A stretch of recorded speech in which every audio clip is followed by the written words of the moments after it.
The latest news and the week's top stories. You're watching RT, the weekly on RT with me, Yulia Shapovalov. Thanks for joining us. The US president wants to launch a military strike on Syria, but he wants to win a domestic political battle for that to happen. Barack Obama is seeking congressional approval for the attack, and Congress will consider it on September the 9th. Washington wants to punish Damascus for an alleged chemical attack, but the evidence so far presented has left much of the world unconvinced. More on this from RT's Marina Portnaya. Obama said although he does believe that he has the authority to carry out a military attack without approval from Congress, he feels that the country would be strengthened by a public debate on the matter. Now, the U.S. leader says that he feels absolutely comfortable carrying out a military attack against Syria without the approval of the UN Security Council.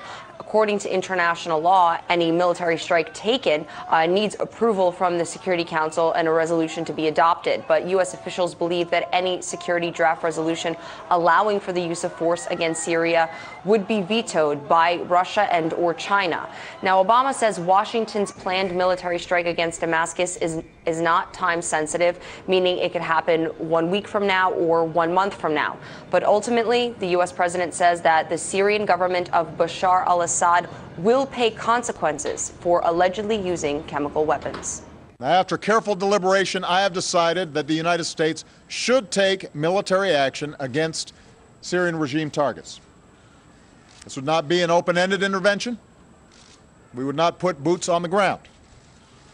Instead, our action would be designed to be limited in duration and scope.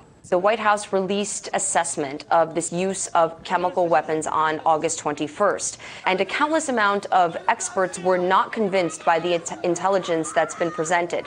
Nowhere in the report did the U.S. confirm that the Assad government used chemical weapons. Instead, the 4-page report used wording such as "we assess with high confidence" or "multiple streams of intelligence indicate." Now, this week also saw America's major ally, Britain, opting out of military intervention in Syria, and NATO also said it would not be participating in a potential military strike. In the meantime, the UN investigation team that recently returned from Damascus has announced that analyzing the samples from the site of the alleged Syrian chemical attack will take up to 3 weeks. And many countries, as well as the UN Secretary General Ban Ki-moon, have asked that no military action be taken before UN experts present their conclusion. And we're keeping track of everything that's going on around the world after that U.S. announcement on Syria. Social media reaction, expert analysis and fresh updates are waiting for you on RT.com.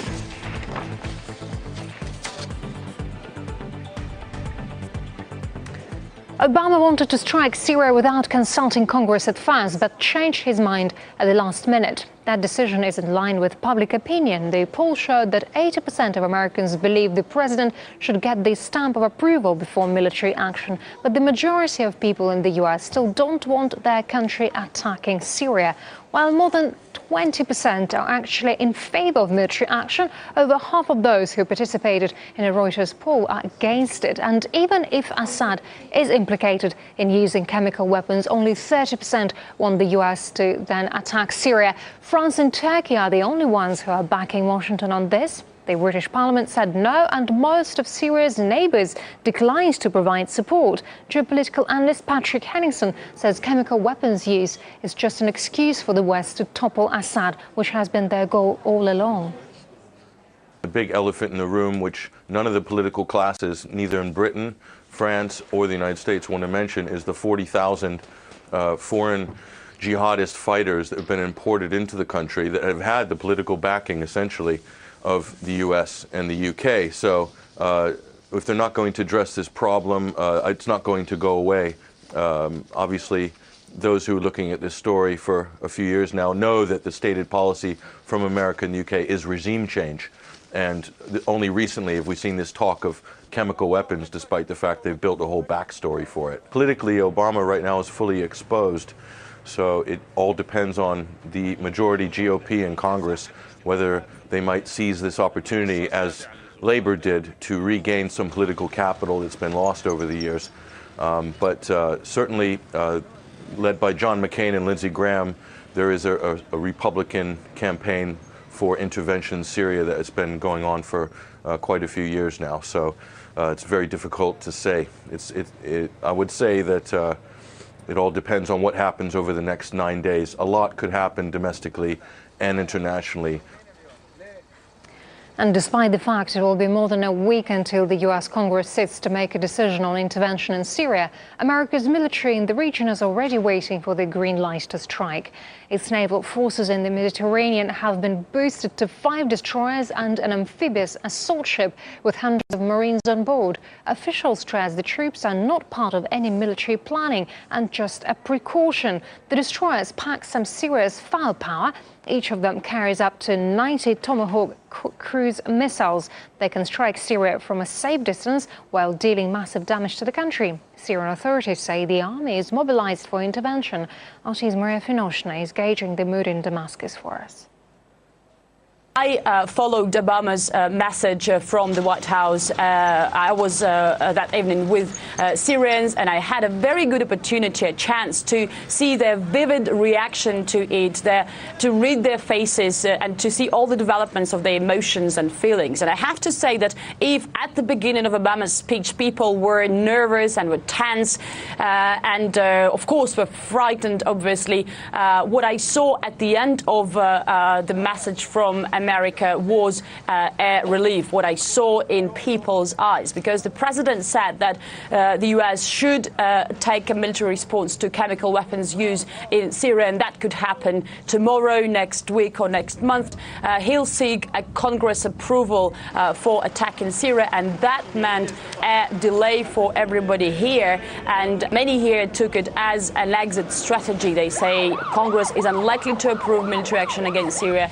So the strike they've been waiting for several recent days, and this pressure they have been living under after Obama first announced about a possible strike against Syria. They can now forget about that, at least for some time. And of course, you can follow RT's Maria Finoshna on Twitter. She's posting on the latest from Damascus, and earlier today she was reporting heavy artillery fire around the capital. To be in the know, follow us online. The US beating its war drums have sparked warnings and harsh criticism in Moscow. President Vladimir Putin said Washington's assessment the Assad government had launched a chemical attack against its own people is utter nonsense. RT's Sean Thomas has more now on Russia's reaction. Moscow has been very busy this week, urging the West not to intervene in the situation in Syria. Vladimir Putin spoke on the situation, saying that the idea of the Assad regime using chemical weapons in country is ridiculous, saying the situation on the ground just does not allow for it. He said that the G20 summit this week is a good place for the global leaders to discuss the situation in Syria. He also called on President Obama as a Nobel laureate, not just as a fellow head of state, a winner of the Nobel Peace Prize, to consider his actions and what it would mean for military intervention and more loss of life in the country. The president said, of course, Russia is against the idea of the use of chemical weapons, but in this case, that the global community needed to wait for the UN to do its job and then present evidence to the UN Security Council, and then they would decide how to react in a lawful manner according to international law. Listen to what he had to say about that. When it comes to the stance of our American partners, friends, who are insisting that Syrian forces have used WMDs, in this case chemical weapons, and stating to have proof, they should demonstrate that proof to the UN inspectors and the Security Council. The claims that the proof exists but cannot be shown due to secrecy do not stand up to criticism. It's disrespectful towards America's global partners. If there is proof, it has to be shown. If it's not shown, it doesn't exist. And the president also said that he was pleasantly surprised at the situation in the UK as the British Parliament debated and then voted down the idea of military intervention in Syria. Right now, the global community is waiting to see if the US Congress will follow suit and also continue in a spirited debate, as Obama has sent the idea of military intervention to Congress. Demonstrators all over the world have taken to the streets to speak out against an attack on Syria. Protesters gathered in front of the White House after Obama's announcement, and there were also crowds in New York. Even before the US confirmed its plans for military action, more than 1,000 were seen in London chanting "Hands off Syria." Paris was the scene to similar protests. Some held up signs saying President Hollande is a terrorist, along with David Cameron and Barack Obama. That statement was echoed in Turkey as well. Britain's former First Sea Lord and Security Minister told us that the intervention could have unforeseen consequences.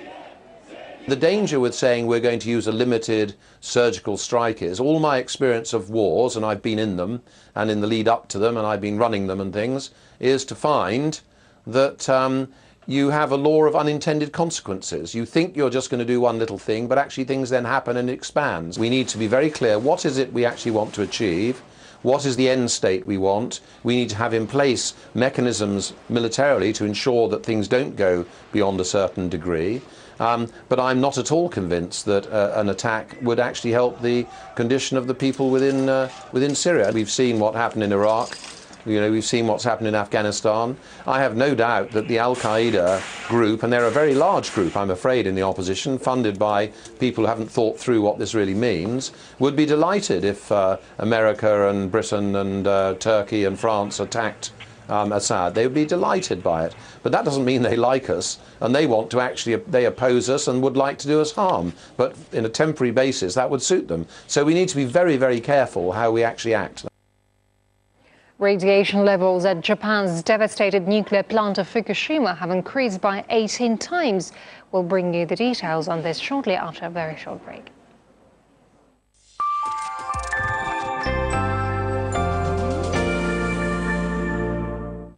What's happening in Cuba is not a failure of the Cuban people. It's a failure of Fidel Castro and of communism. When assassination and sabotage backed by the officials, both hostility and suspicion encouraged by the government. These operations against Cuba were known to the Attorney General of the United States, the President of the United States himself. The defendants' intelligence arms had to infiltrate to resist. Special agents, freedom fighters, terrorists. Who is who? Will the real terrorist please stand up on RT?